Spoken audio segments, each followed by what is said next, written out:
Welcome everyone to the latest CTO Craft Bytes. Today we are joined by David Schuber. If this is your first time at CTO Craft Bytes, let me tell you a bit more about this group. CTO Craft is a mentoring and coaching community for technology leaders around the world, focusing on supporting technologists in their leadership growth. Community managers are over 8,000, and CTO Craft provides them with one-on-one coaching, mentoring groups, a curated Slack community, and events just like this one that happen every week. If you're not a member of the CTO Craft community and you're interested in becoming one, or you'd like to get updates on these events via email, I'll post some links in the chat and to show you where you can do that. Huge thanks to CTO Craft sponsors for making these Bytes events possible. Partners like AWS, Google Cloud, O'Reilly, and Pentalog, amongst others. CTO Craft membership gives you access to these unique benefits from some of these members, so click the links in the chat to find out more. I'm Megan, and I'm Community Manager at CTO Craft. Joining me today is David Schuber, who believes in better products faster. He's helped companies innovate and grow as an interim CTO and CPO, coach, advisor, speaker, and founder of Interna. David, I'll give you the stage after you explain a bit more about how to be a profit center rather than a cost center, and then we'll be opening up the platform for questions. But please do feel free to ask questions anytime in the Ask a Question chat or in the main chat, and I will make sure that David gets them. Thank you so much. Well, thank you. Thanks. Glad to be here. I'm getting a little feedback, by the way. I'm getting echo. I'm not sure if you're hearing on your side. No. Okay, great. So we're talking today about a cost center versus a profit center and trying to switch from one to the other. Let's define what they mean, what a cost center is and what a profit center is, and why it is that you want to be one and not the other. A cost center is a group in a company that doesn't create profit for the company. I guess that's obvious what I say. Doesn't create revenue for the company, is necessary for the company to function, but doesn't grow the company's value. And this is not meant to denigrate anyone in a company, but examples of cost centers might be a finance operation. It might be almost anyone under the chief operating officer.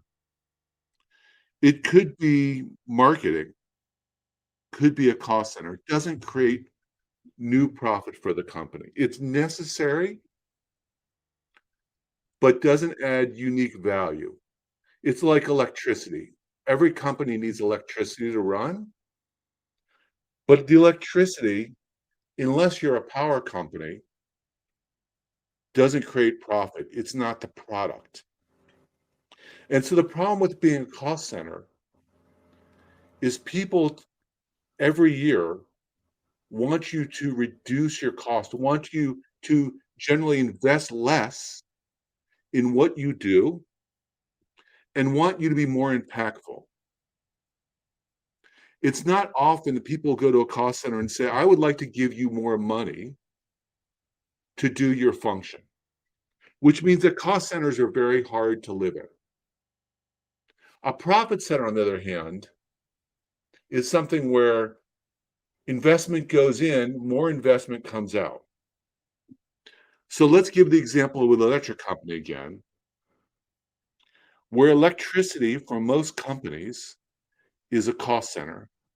But if you're an electric power company, people will invest in power plants because the more power creates more product, and the more product creates more revenue. So you want engineering to be viewed as a profit center, not a cost center. Unfortunately, for many, many companies, engineering is considered a necessary cost, but not one that someone wants. If you're a pure technology company, if you sell technology, if you sell a SaaS service, you would expect that building technology should be a profit center, but it often is not. How do you know? How do you know if you're a cost center or a profit center? Part of it is the method of the conversations you're in and who you are responsible to. If you find that most of your conversations, maybe you're talking with sales, and sales says, I just need this new feature. If you give me this new feature, I can close this important sale. And if we don't have it, the sale's not going to close. And it's going to be engineering's responsibility that we didn't get this. And those conversations happen over and over again.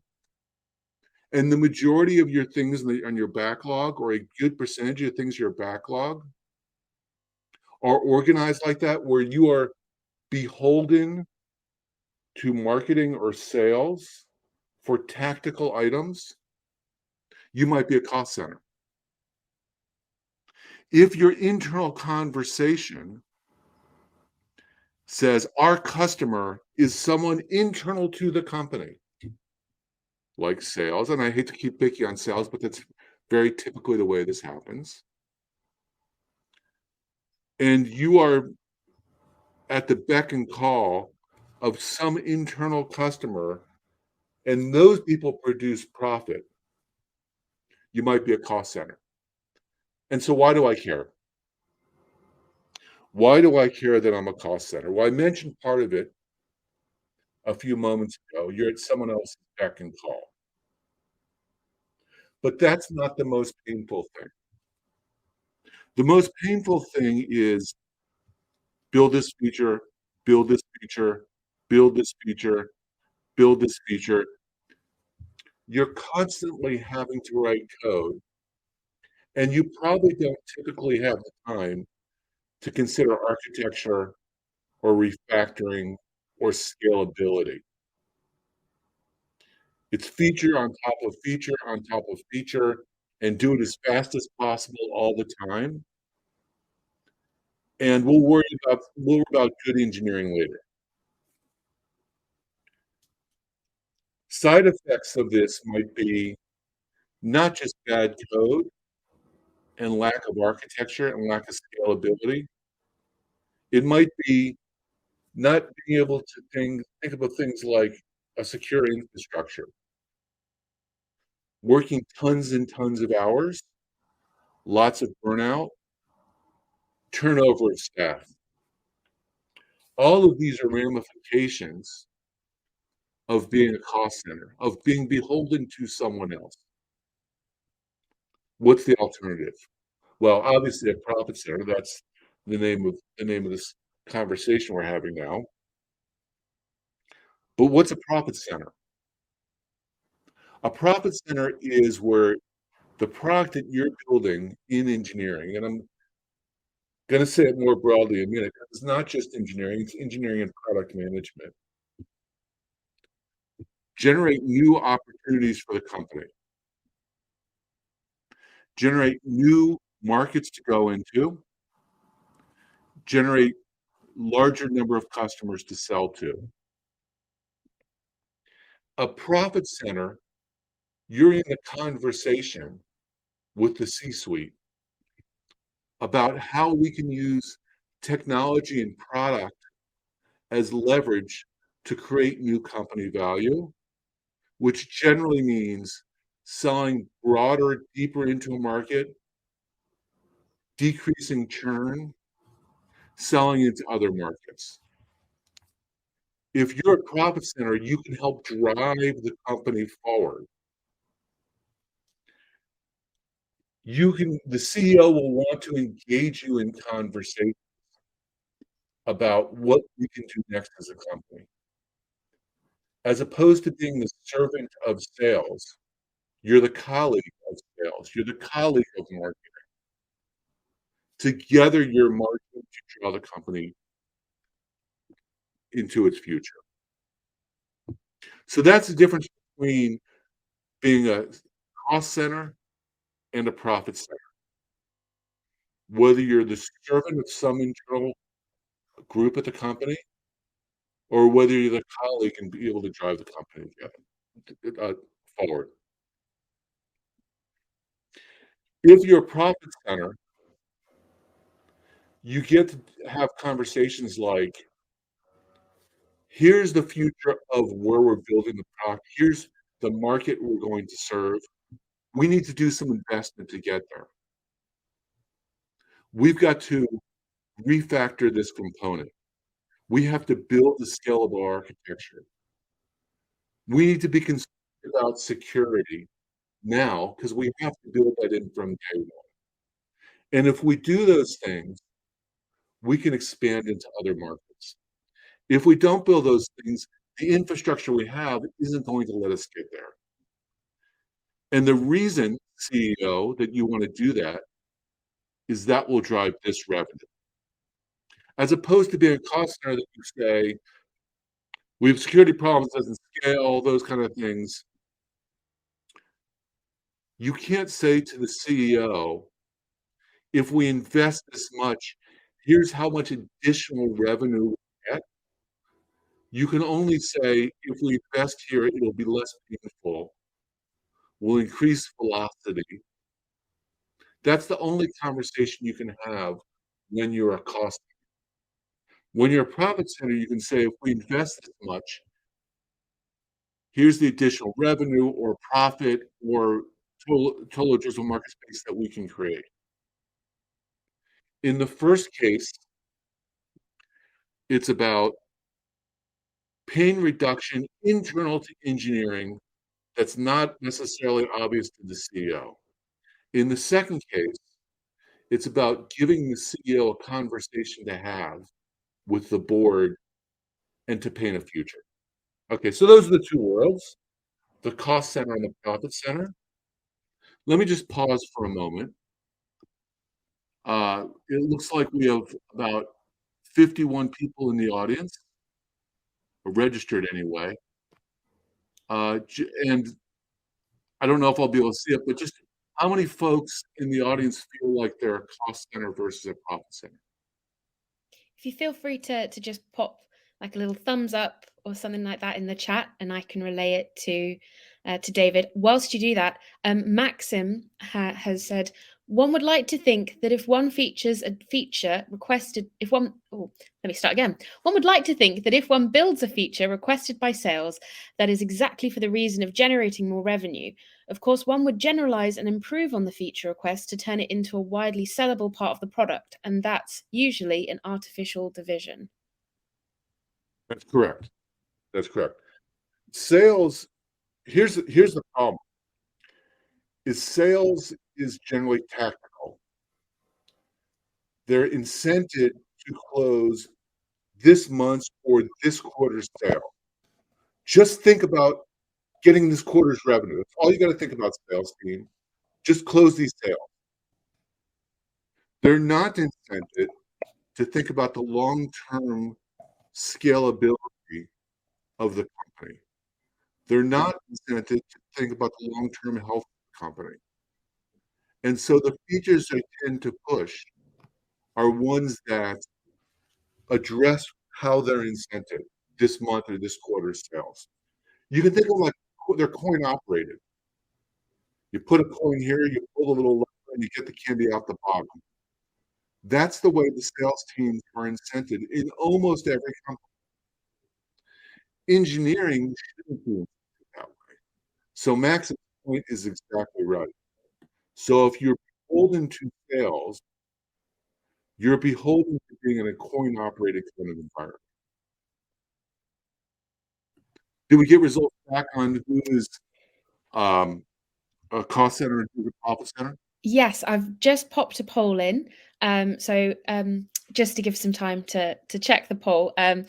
Maxim has said, yes, the job of turning a request from sales into a widely sellable feature is definitely on my department, which includes products as well. At the moment on the poll, we are 50-50 split on, oh, I say that, and now it's changing. We're no longer a 50-50 split. Yeah, we're going to leave it for a bit because every time I'm about to say it, it jumps up. So we'll move to Jan. Jan says, I can't say my role as CTO is entirely cost center, but the conversations and examples mentioned by you are experienced in a balanced way. So it's both. but there's no or little room for refactoring, reviewing, architecture, etc. That happens once in a blue moon, or if the company decides to drastically rethink the value proposition. Right. And that's not surprising to hear. Let me talk for a moment about I talked about this world of cost center versus profit center. Let me talk about how to get from one to the other. And then I'll talk about how to arrange a world where not only you're a profit center, but you get to invest in architecture and refactoring. So moving from one to another. The reason CEOs often force engineering and product management to a cost center is they don't know differently.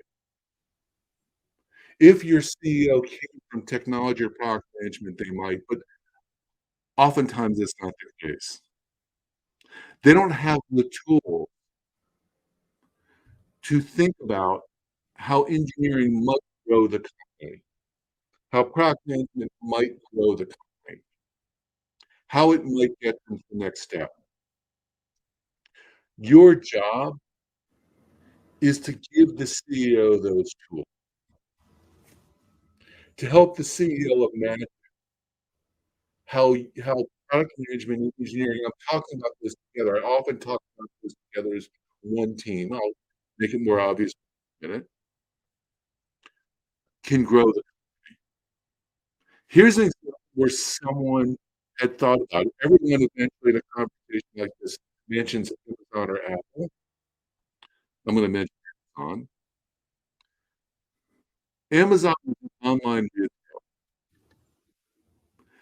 Bezos and Andy Jassy recognized they could take the infrastructure and sell it, right? That's AWS. AWS is an example where they took technology and moved it from a cost center to a profit center. As a matter of fact, AWS is the biggest profit generator in all of Amazon, a giant company. Sorry, just That's to interrupt you, David, but the yep. sound seems to be coming in and out a bit. Um, Ah, let me switch my audio and see if that makes any difference. I'm still getting the echoing. Uh, it's not echoing on this end, but it just in that as you were talking about Amazon, it was coming in and out.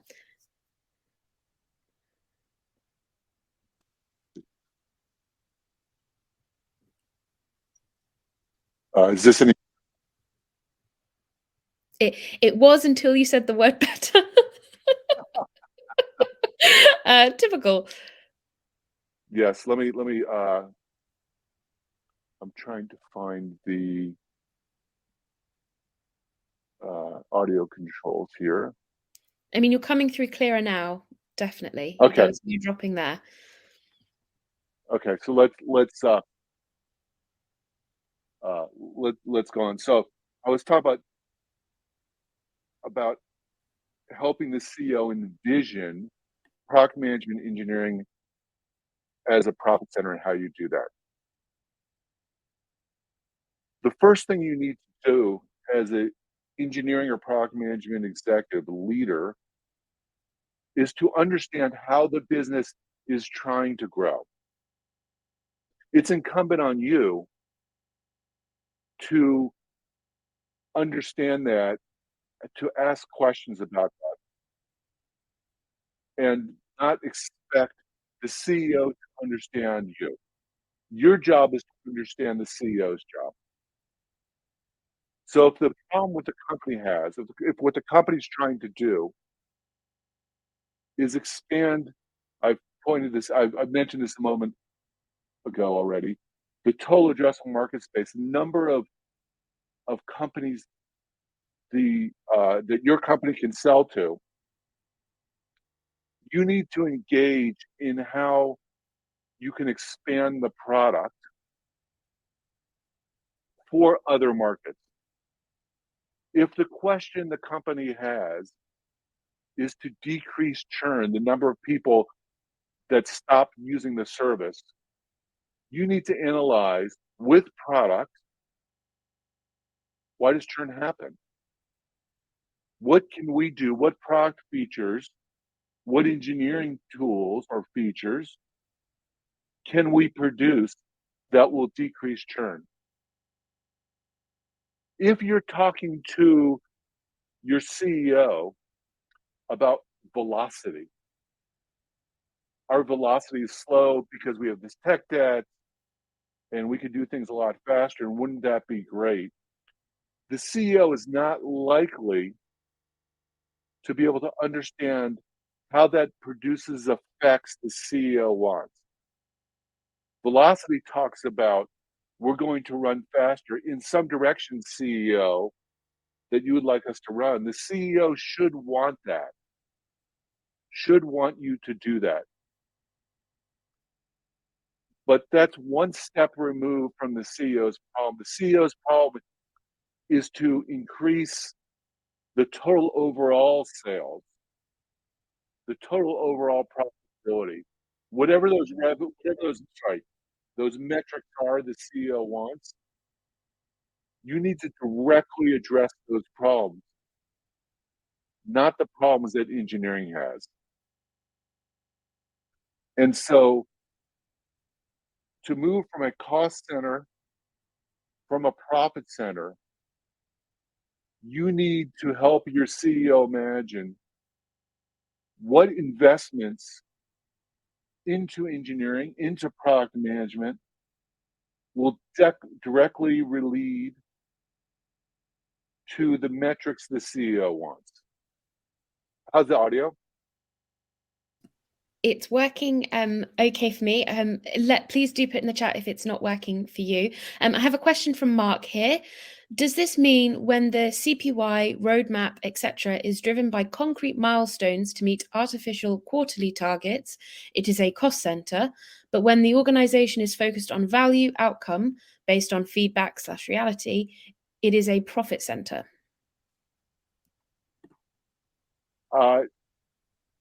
The answer is mostly. Quarterly goals could be profit center as well, right? If a quarterly goal stands alone just by itself, it's probably about too short term, too cost center like. Quarterly goals could be in a plan for an overall goal. Quarterly goals might be about revenue for this quarter, but they also could be about market penetration, value creation, things like that. So I would be less concerned about the cadence of the goals as opposed to what the goal is focused on. Peter Drucker talked about the goal of a company is to create customers. The corollary to that is revenue is a side effect for a company. It's a side effect of creating value for a company. So as opposed to the cadence of the goal, whether they're monthly or quarterly or annually, I would ask, what are those goals about? How are we measuring them? Certainly the CEO will want to measure revenue and profitability and cash flow. Those are lifeblood of any company. But revenue is a side effect of value creation for others. So to Mark's question, I would measure the outputs of the company, of products, of engineering, of value creation for the customers. If you're not familiar with epic statements are a way of expressing value creation of things on the roadmap, value creation for customers of things on the roadmap. And I would want, actually, I regularly suggest, the majority of things on the roadmap should have an epic statement against it. How do you know you're creating value for a customer. We believe by doing this feature for this customer, we'll create that kind of value for them, and we'll know it when we see this metric move. That's what an epic statement looks like. If people want to know more about this after this, um, feel free to contact me later. I'm glad to spend a lot of time on that. So to answer Mark's question, it's about how are you measuring the value you create? But it's not just that. You have to know how that value creation for customers creates value for your company. So my suggestion is also look at North Star metrics. And this is the conversation you have to have with the CEO. We're creating this value for customers, and that's moving our internal metrics, getting us to what the customers need to do. When you engage in this conversation, you'll now have the ear of the CEO. That doesn't mean that you shouldn't be concerned about velocity. You should. That you shouldn't be concerned about your debt. You should. Security and architecture, all of those are important, but that gives you an umbrella over your head where you can manage your craft, your department in a more organic and natural way. I want to get to that conversation with product management engineering and how you actually get to be a healthy engineering environment from that. But I want to make sure there's no more questions before I get there.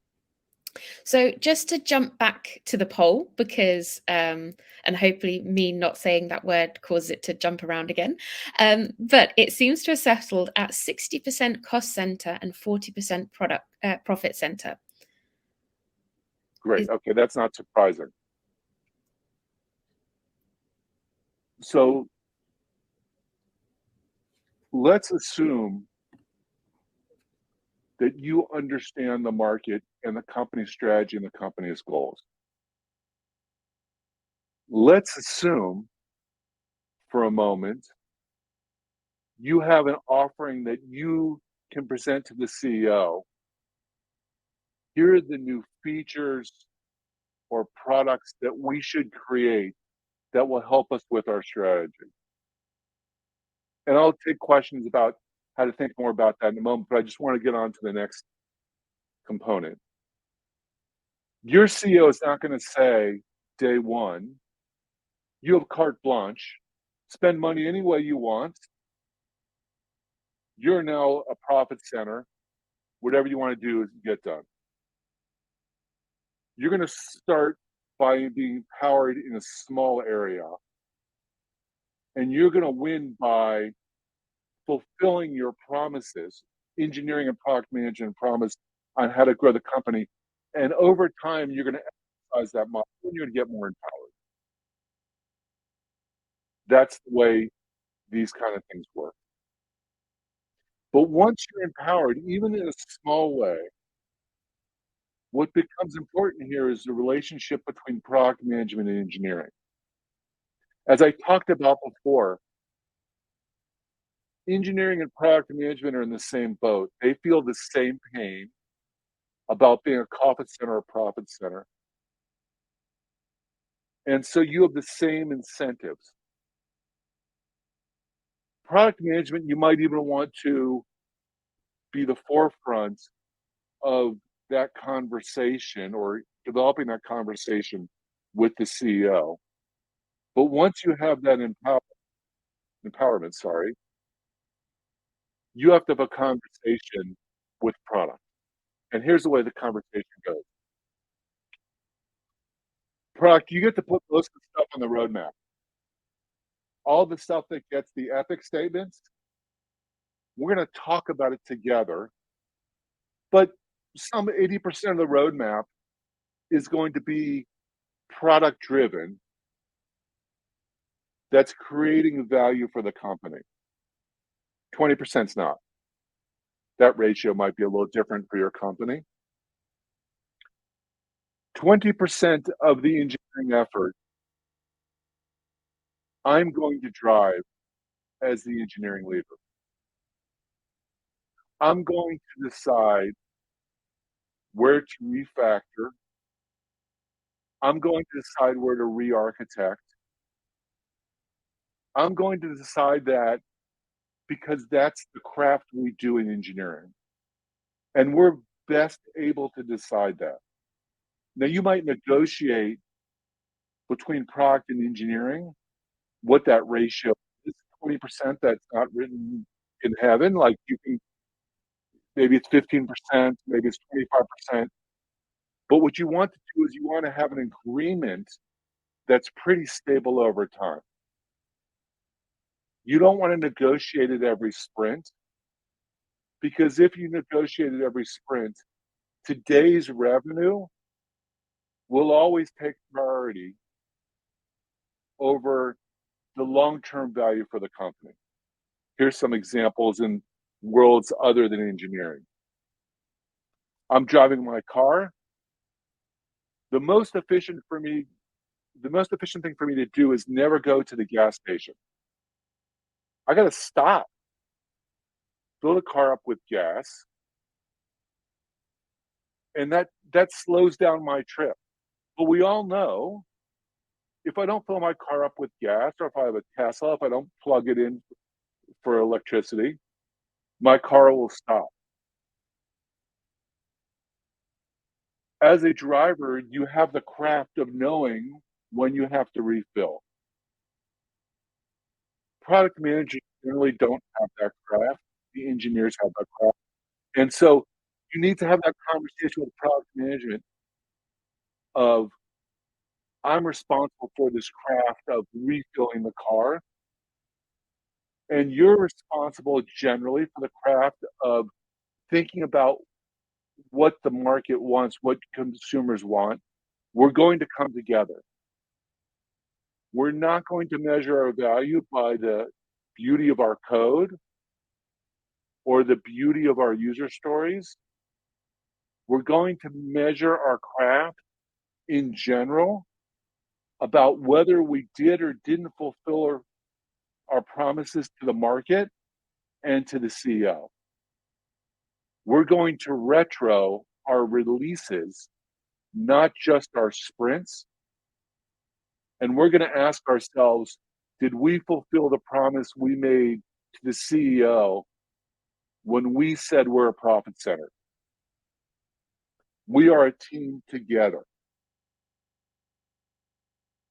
And so the relationship between product and engineering is critical to not becoming a profit center, but to be retaining our status as a profits, and to be able to expand our empowerment, which we do by fulfilling our promises to the market and to the CEO. It's a measure of respect between product management and engineering. Now, that doesn't mean I don't expect product management to have an opinion about our architectures. I want them to. I want them to know how we're developing things, so they can say, "Oh, I understand how you're developing that. Why are you developing it that way? Are you over specifying for what we need today?" And similarly, in a similar manner, I want engineering to understand the what, because I want engineers to say, "I understand what you've asked me to do. What you've asked me to do is gonna take 3 weeks. I can get you 80% in 3 days. Not giving you everything, but in 3 days we can do much." Because our goal as product management engineering is to deliver value to the customers. Because of that, I want engineering to deeply understand the what, and I want product managers to understand the how. I don't want the classical differentiation. People say this all the time. I think this is terrible for companies, particularly if you want to be a profit center. Product managers are not the what, and who don't worry about the how. engineers are not the how, that don't worry about the what. They need to understand each other's work so they can bond together to create value. And that's how you move from small amount of empowerment to be a profit center to creating value for the company to increase your empowerment. It only happens by those teams working together and measuring their effectiveness together to retrofit releases, not just sprints.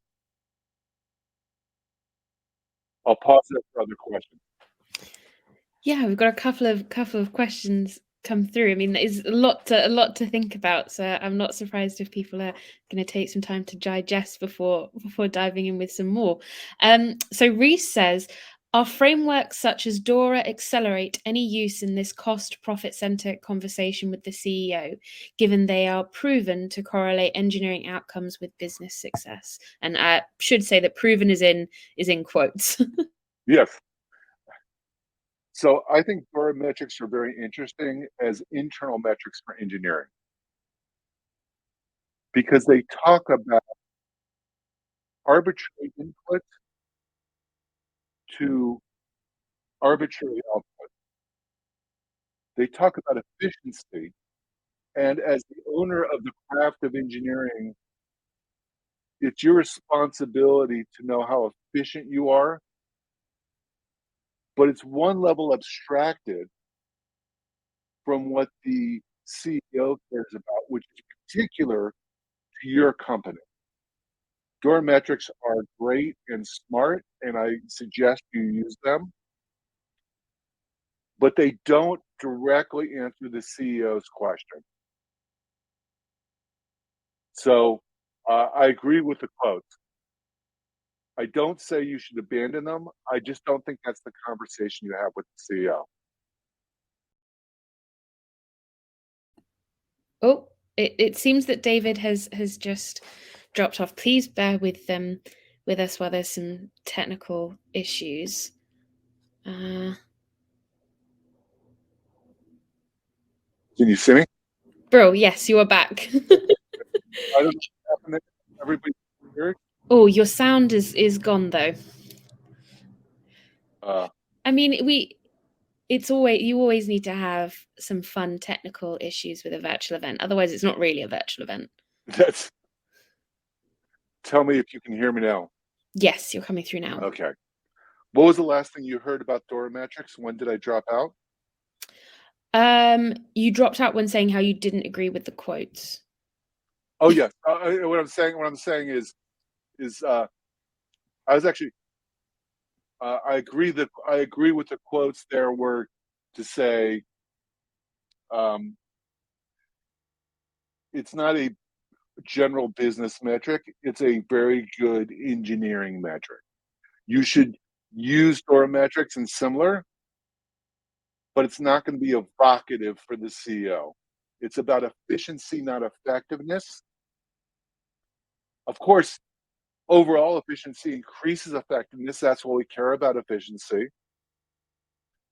But it's not the conversation to have with the CEO.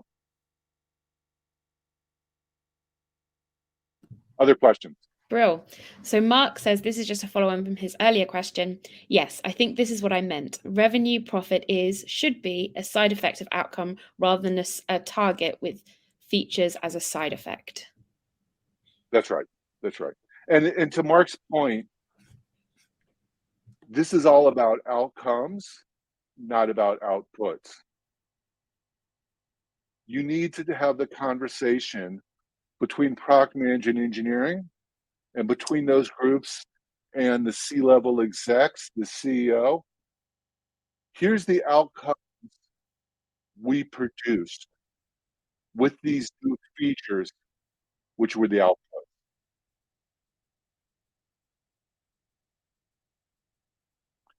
Other questions? He's just pried good, thanks, exactly. Outcome, not output. Yes, I see. I've got a question. Please.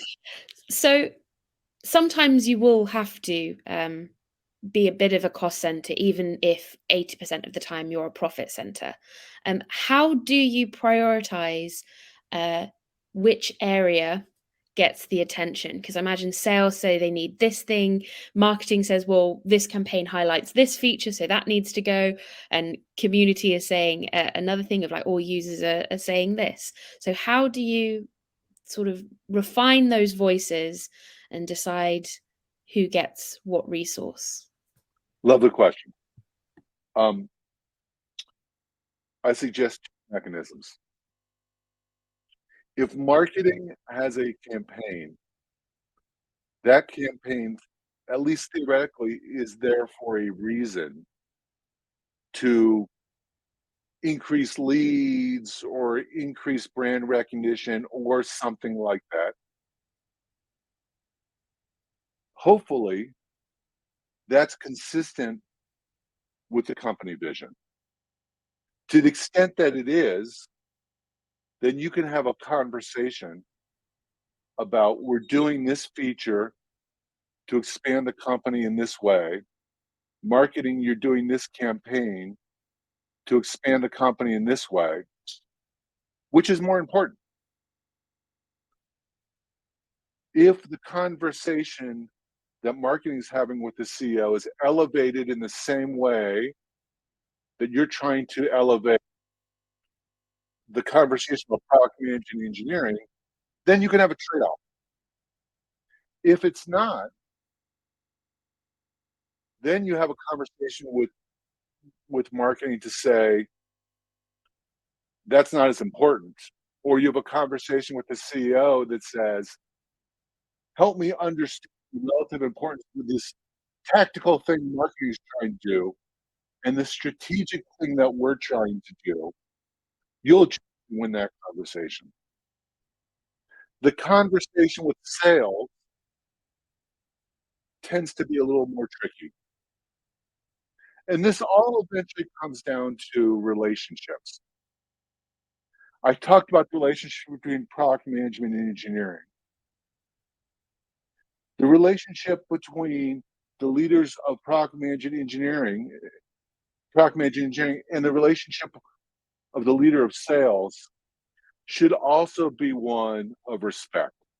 And here's how I've worked out in the past.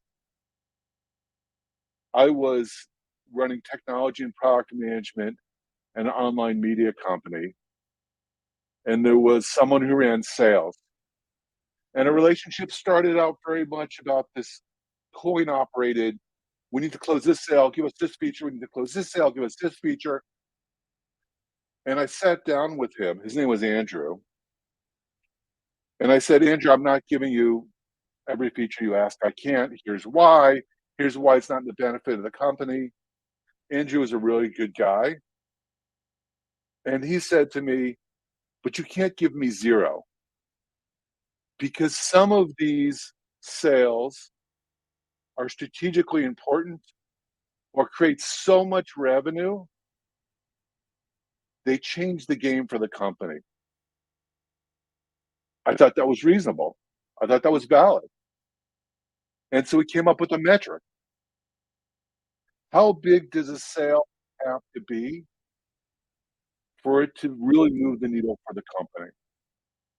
Is it $1,000, $10,000, $100,000, $1,000,000? We came up with a number. And Andrew promised never to bother me with a sale that was under that number. And we agreed to measure how often they actually closed those sales that were above that number. I don't want to incent someone to say the sales number is much higher than it actually is on a particular sale. We were both aligned to the interest of the company rather than the interest just of our group. So just as we measured the effectiveness, the outcome of what we released in product and engineering, we agreed to measure the outcome of the sales when we invested as engineering to do something tactical. And then every quarter, we said, how are our metrics? How are we doing? Are we evaluating the right way? Because Andrew was a good person. He was incented for the corporation. I was as well. And we brought the CEO into the conversation who was also incented in the same way. So it's a matter of all parties looking in the same direction, not just at their department. I just have a follow-up from that question before I move on to some questions in the chat, because you've talked a lot about relationships with peers, so with your CEO, with the CPO, CTO, if you're the CPO. But what about relationships with people that you manage? Because as you're transitioning from a cost center to a profit center, I can imagine it can be quite demoralizing for certain teams if they're just used to being a cost center and playing catch up all the time. How do you keep them motivated and keep that morale up for saying to them, trust me, eventually we'll be a profit center, we'll be able to be doing these things? How do you approach those conversations? Is the question about people that don't want to become a profit center or people that are in the coal mine of being a cost center and their morale being down? The coal mine, and kind of Yeah, yeah, yeah. being that sort of the light at the end, and just Yes, just needing them to hold out until you can become a full profit center. yes, yes, yes. My suggestion is be honest, is to say, and I've done this quite a bit. Actually, so let me dig into what I do on a day-to-day basis now, because I'm no longer a CTO and chief product officer. I've been that through my career quite a bit of time. I run this company called Interna, and we help other companies solve this problem. And Interna, we do. I didn't mean to make this into a pitch, but it's germane to this question. We evaluate product management and engineering teams to help them get better aligned to the strategy of the company. That's one thing we do. We'll get a call from a CEO or board of directors or divisional president who will say, either we're just hitting scale and the stuff that got us here isn't going to get us there, or I keep putting money into product management engineering and not getting more out. Something seems wrong. Can you take a look? We'll do that. We'll do that for CTOs, for chief product officers, for CEOs. And oftentimes it's this problem. We do interim CTO and chief product officer work where we're asked to transform the department. We'll manage the department on an interim basis, get it to the next level, hire someone. We coach CTOs, chief product officers, engineering executives, product management executives to help them live this life. And we do diligence for VCs and PE firms.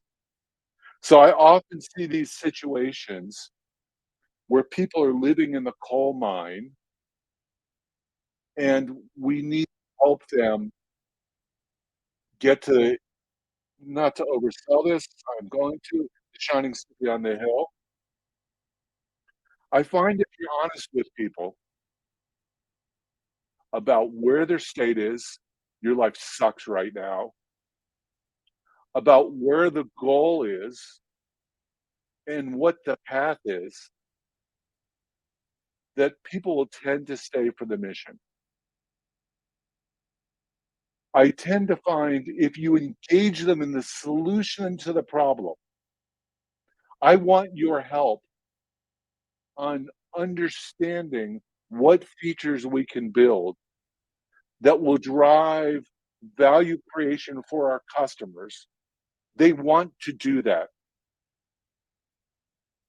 I find that if you're transparent about the progress you're making, they'll stay for the mission. So few people I know want to live in a coal. People want to transform and change. Here's your obligation as an engineering or product leader. They don't always have the tools to imagine what the customer wants or how they can affect that. And your responsibility is to help them shape their thinking, critique what they're thinking or what they're saying, and their communication and that relationship between product management and engineering, which might be broken, to help fix that and shape that communication and show both parties, product management and engineering, how it's benefiting them by benefiting customers. It can be quite fun. And when you go and we're working with a company right now where it's just all a cost center, all a feature factory, and we're about halfway through making the transition. And the folks in the company in product management engineering are seeing the maturity of what's happening, and they're not completely free from the constriction of being a cost center yet, but they're getting there and they're getting more empowered. Now, as Spider-Man says, with with great power comes great responsibility. They're responsible for things now, for important things, for creating value for their customers, and they've got to be successful. Not on everything, but in the sum of the things they do. And they need to think about that and they need to care about that. And if they don't, they should probably find another job. But most people actually do care. Bro.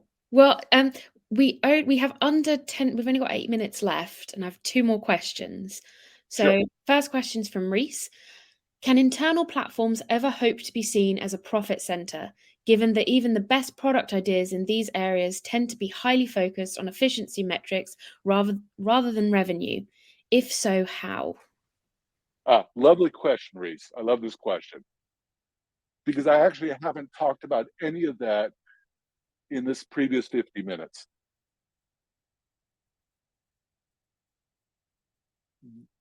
If you're doing platform, right? So, Team Topologies, which if you haven't read, I suggest you read, talks about four kinds of engineering groups. One is the platform group. My conversation that I've just had breaks down for the platform group, which is to say, there's not a direct measurement for building a platform to direct service to a customer. But what you can measure is the facilities, the products that the stream-aligned groups, what I would call product squads, can now build that they couldn't build before. So one level of more abstracted. And I would particularly think about the enablement that happens to build that. So one of the problems with team topologies is it doesn't scale for platform groups. Platform groups become a bottleneck for everyone they serve because platform groups typically have their own roadmap, and I'm serving group A, I can't serve group B. I've interviewed folks who have made platform groups scalable, and then you can directly align it with feature creation. On our website, go to interna.com/blog, look at my conversation with Satinder Seek from Cornerstone On Demand. It's an hour conversation. The last 45 minutes, we talk about this topic. If you can't find it, email me, dsubar@interna.com, DSUBAR. Sure, we'll say it. I'm sure it'll be in the show notes. At Interna, INTERNA.com. I will point you to the conversation. I'm glad to have more conversation with you. But that abstraction that Reese is talking about is all poorly done to be connected. David, you're also on the Slack channel, aren't you? Oh, yes, I am. So, That's correct. so if you have any questions that don't get covered, please do ask them away in the Slack server, CTO Craft Slack server, and David will be able to help you out. So last Yes. question with 5 minutes to go. This is from Toby. I love your approach, David. Product managers are sometimes called mini CEOs, but I think you are advocating that technology leaders should also invest time in becoming mini CEOs. What do you recommend tech leaders do to gain the market, customer, sales knowledge, and insight needed to make relevant profit decisions? Ah, good question. Well, first, because the product managers are ahead of you on that, ask them what they know. That's where I would start. That's A. B is read a lot. I read a lot about a lot of things all of the time. Don't uh, don't have your reading be just about engineering. Read about your market. Read about how business works in general. Read about uh, what sales does, what all these components do. Spend time with your colleagues in other departments and ask them where the company's successful, where it isn't. Spend time with the CEO to ask the same thing. They know things. That's how you get the knowledge. Like CTO Craft, by the way, ask people there what they're seeing, what they're learning, other places where people uh, gather. Ask them what they've seen. Engineering is your craft. You should know that well, but understand what people in other contexts with other crafts do as well. And feel free to ask questions too. I'm glad to answer. Bro, so that's 2 minutes to go. I feel that we could just keep going, but I'll encourage instead that we move into the Slack server, because I'm sure David will be happy to answer any extra questions that Yes. you may have when you think about this. Thank you so much, David, for taking the time to talk to us. Really insightful topic. That has opened more doors, lots of learning, but also is like, oh, that's another way of thinking about it. You can connect to David via the links that I have shared in the chat. And thank you all for joining. Next week, we'll be joined by Christina Forney for her talk on the data behind good engineering teams. When talking about good engineering teams, productivity and output metrics don't tell the whole story or inspire action. Even DORA metrics, a widely accepted standard, leave out key insights you need for managing healthy teams.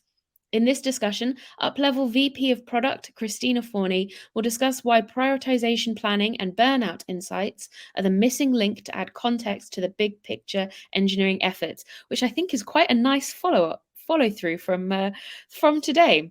The event page is posted in the chat, so please register your interest, and I hope to see you there.